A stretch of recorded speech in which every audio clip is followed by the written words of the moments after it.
Today, we're going to talk about how to make a compelling offer. I see so many people doing marketing, and I've got to be honest, the offers suck. Why is the offer so important? Because, well, let's first of all talk about that. The thing that compels people to take action is the offer.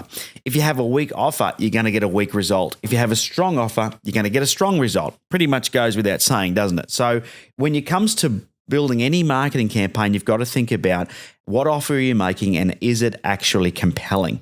Now, this doesn't mean you're excited by it. It means that your prospects are excited about it. Now, the way that you can do this is when you come up with an offer. Now, when I'm talking about offers, for example, it could be something that you give away free. It could be an added bonus. It could be a consultation. It could be, it doesn't matter what it is, but every single advertisement or marketing piece that you do should have some sort of an offer. If you don't have an offer, people aren't then compelled to take action. It's just another advertisement.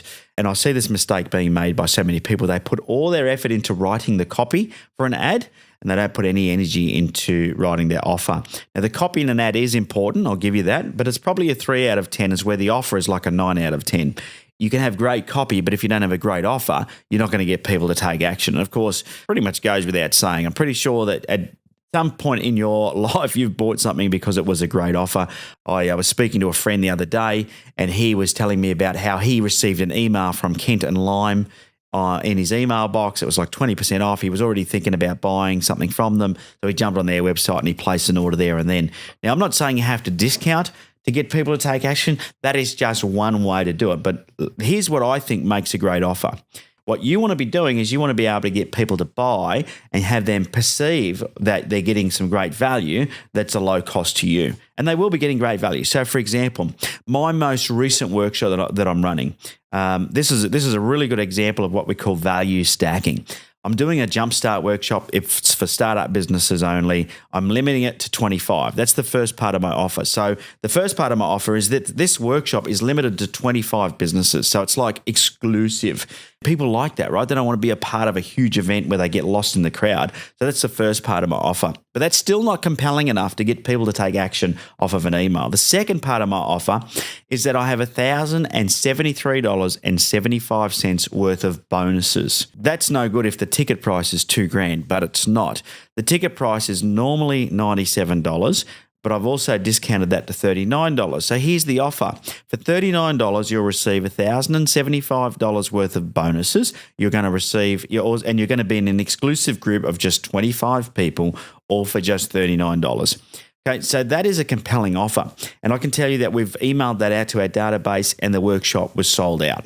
Sometimes it's just about thinking about how do I create an offer that people are going to pay attention to. Okay, so make it limited, make it exciting, and make it compelling, because 5% off or $5 here or something small is not enough, right? Doesn't excite people. If you can value stack, now here's the good thing.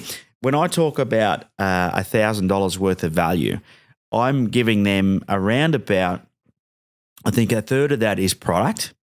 And when I talk about product, it's books, DVDs, and audio CD training. Now, those products don't actually cost me several $100s. But if you were to go to the shop, let's say you went to Amazon to buy the books that I'm giving away, you would have to pay several $100s. I bought them at a very good rate because I bought them in bulk out of a container, and I got them really cheap. But the perceived value is that they're $30 each, because guess what? That's what it costs you in the Amazon.com or in the bookshop. You go to the bookshop, if there's any left, that's what you'll pay. An audio training CD, normally I sell those for $97, but in reality, it costs me about $3.50 to get one printed and done. It doesn't cost me a lot of money. The DVD set once again, it's a $70 DVD. Same thing, only cost about $4 for me to buy it, but it's the perceived value, right? So it's called value stacking, where you find all of these things. For you to make a good offer in your business, what you need to think about is what can you give away that has a low dollar cost to you, but a high dollar perceived value to your prospect or customer. So I'll say that again. It's a low dollar cost to you, or a soft dollar cost to you, and a high dollar perceived value to your customer. Now, it doesn't have to be out of your product range, by the way. You could find somebody who's in a similar industry, dealing with a similar target market, leverage off of what their product or service is. So I'll give you an example of some of the things that I've done with clients in the past. I've had a hairdressing salon. When you booked in for your repeat haircut, you got a $50 restaurant voucher. Now, the way that we did this was that you would come in. So here's one of the challenges for hair salons. Well, it's not a challenge. It's one of the opportunities for a hair salon. And a lot of businesses are like this, right? It is getting your customer back in because everyone's hair keeps growing and you've got to get them back in. But everyone waits too long before they go back for a cut. So what we did in this hair salon was we said, we're going to take a pre-booking. And the pre-booking meant that rather than you saying it was going to be 6 weeks or 8 weeks before we heard from you again, we would pre-book you in 4, 5 or 6 weeks. At the max would be 6 weeks. Typically, we got you back in 4 weeks. And what that meant for that salon was that we'd get 1 or 2 extra cuts per year. And that increases the average, the lifetime value of a customer by somewhere between 10 and 15%. So it's a valuable strategy for a business. However, most people, it's not urgent, right? So when you got your hair cut and the hairdresser says to you, hey, let's book you in for your next appointment, it's easy for you to go, oh, don't worry about it. I'll just call you when I need it. But what we did was we said, we'll book you in for your next appointment. And if you book today for that next appointment, we will give you a $50 restaurant voucher for one of 7 restaurants in the local area. Now, we knew you lived locally because you came in for your haircut. And what we'd done is we'd gone to about 30 restaurants in the local area, approached every single one of those business owners and said, what we'd like to do is send customers to you. And we'd say, what we're going to do is we need you to give us a $50 voucher, and we're going to give that $50 voucher to our customer. And that customer is then going to come in and you're going to get a new customer. Now, here's the catch. We're not going to pay for the $50 voucher.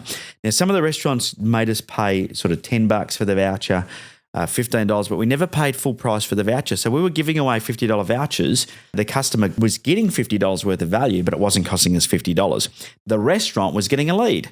Okay, so they were getting somebody who may not have normally come into the restaurant to come in. And of course, $50 is not enough for a meal. So you're going to bring the rest of the family, you're going to bring some friends, and you're going to spend some money. And some of the restaurants put conditions on the vouchers so they could only be used on like a Tuesday night or a Wednesday night. So it was a quiet night, but it didn't matter. That one offer increased our pre-bookings. The amount of people that we rebooked in was more than doubled just because we had a good offer. So that's a real world example of how one of these offers can be used. It's up to you to sit down now and think about this for your business. Sit down and think about, okay, what is it that my customers would like? What else is in my area? What businesses maybe could I partner with that would be willing to give me a voucher or something, a giveaway, that high perceived value offer that doesn't cost you much money. So there you go. That's it for today's tip. Hopefully that's helped you think about how to structure a good offer for your marketing, because really that's the critical factor of the success of building an offer. Is it's got to be compelling. If it doesn't excite people, they're not going to take it. They're not going to come running for it. I know that you probably, when I told you the example that I'm using for my startup workshop, you go, but Ben, your business is different. Yep, every business is different. And what that means is you have to sit down and work out what's going to work for you. And only you know what your target market gets excited by. So sit down and start writing out a list of ideas. And as hard as it may seem, like I said, we had to go to 30 restaurant owners to get 7 to say yes. The other 23, well, they're just missing out. Let's face it. The ones that we're working with, we're building relationships with, they're promoting us. This salon that I was working with, they were promoting that salon in their restaurant as well. So it was a bit of cross promotion in the end, and it started to work really well. So, there's a lot of power in joining forces with other local businesses or other businesses that are in your same, industry or dealing with the same target market. So check those out. All right, well, let's finish off the episode with a quote. And today's quote is by Aristotle. And he says, "We are what we repeatedly do. Excellence, therefore, is an act." Sorry, I'm going to repeat that. We are what we repeatedly do. Excellence, therefore, is not an act, but a habit. Thanks again for tuning in. Just a reminder, if you haven't already, make sure you join the DBT Podcast tribe by going to dbtpodcast.com and join the tribe there. Thanks again for checking this out. Now, if you are watching this on YouTube, give it a thumbs up, hit the subscribe button. I'll catch you on the next episode. Until then, have a profitable day.